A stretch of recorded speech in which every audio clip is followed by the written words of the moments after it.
একটি বাস্তব অভিজ্ঞতা ও শিক্ষণীয় দৃষ্টান্ত। সমালোচনা মানেই যে বিদ্বেষ নয়, বরং দিনের কল্যাণ, তার একটি বাস্তব উদাহরণ আমি নিজের অভিজ্ঞতা থেকে দিচ্ছি। এই তো প্রায় মাসখানেক আগে শহরের একটি কেন্দ্রীয় বড় মসজিদে জুমার নামাজ পড়তে গিয়েছিলাম।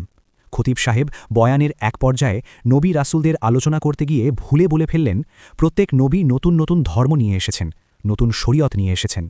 কথাটি শুনে আমি আঁতকে উঠলাম। যদিও বুঝলাম এটা তার অনিচ্ছাকৃত ভুল, কিন্তু সাধারণ মানুষের জন্য এটি অত্যন্ত ভয়াবহ হতে পারে। তারা ভাবতে পারে যে ইসলাম ছাড়াও হিন্দু, বৌদ্ধ বা খ্রিস্টান ধর্মগুলো হয়তো নবীদের মাধ্যমেই এসেছে। নাউজুবিল্লাহ। আমি বিষয়টি এড়িয়ে যেতে চাইলাম, কিন্তু পারলাম না। আমি নামাজের পর প্রায় 1 ঘণ্টা মসজিদের বারান্দায় অপেক্ষা করলাম।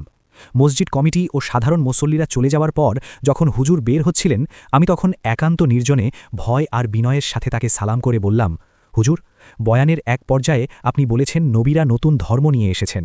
আপনি নিশ্চয়ই বোঝাতে চেয়েছিলেন যে নবীরা নতুন শরীয়ত নিয়ে এসেছেন, কিন্তু মুখ ফসকে ধর্ম শব্দটি এসে গেছে।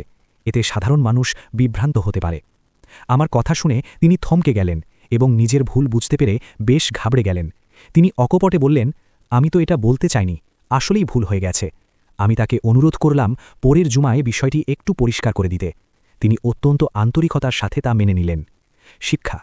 প্রিয় দর্শক, লক্ষ্য করুন, যিনি প্রকৃত আলেম তিনি নিজের ভুল ধরিয়ে দিলে রেগে যান না বা বেয়াদব বলেন না, বরং খুশি মনে তা মেনে নেন। আমিও সেই আদব রক্ষা করেই মাওলানা আব্দুল মালেক সাহেবের বক্তব্যের পর্যালোচনা করেছি। তাই দয়া করে যৌক্তিক সমালোচনাকে আলেম বিদ্বেষ বলে গুলিয়ে ফেলবেন না।